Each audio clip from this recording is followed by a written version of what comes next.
तपाईहरुलाई हराउने शक्ति आइसक्यो जन्मिसक्यो नेपालमा अनि अब त्यो शक्तिले तपाईहरुलाई हराउँछ तिम्रो आफ्नो इन्ट्रेस्ट ग्रुप बसेर इन्ट्रेस्ट लिएर म देश बनाउँछु भनेर गफ लाउन छोड I am not questioning your intention तपाईले नेपाल बनाउन खोज्नु भयो कि भएन भन्नेमा म गइन सक्नु भएन जुन थियरीमा बेस भएर राष्ट्र निर्माणको सपना देखिनु पर्थ्यो त्यो थियरी बेस मिलेन होइन फाउन्डेसनै गलत भएपछि घर बनाउँदाखेरि जग्गै गलत बनाएपछि घरमाथि छत भत्कियो हुन्छ नि टेढो भयो भनेर हल्ला गर्नु भनेको त पहिले आफ्नो कहाँ उभियाछु हुन्छ नि त्यो ग्राउन्ड रियालिटी धरातलीय यथार्थता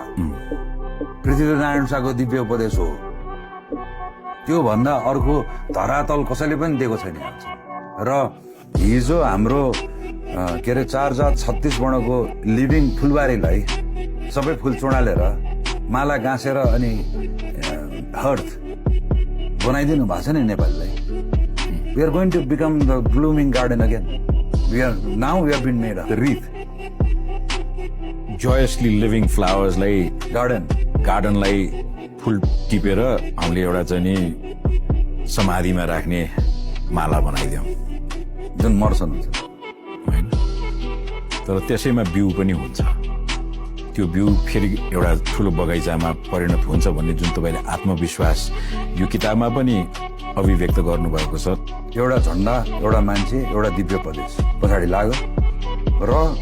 नेपालमा नेपाली एक हो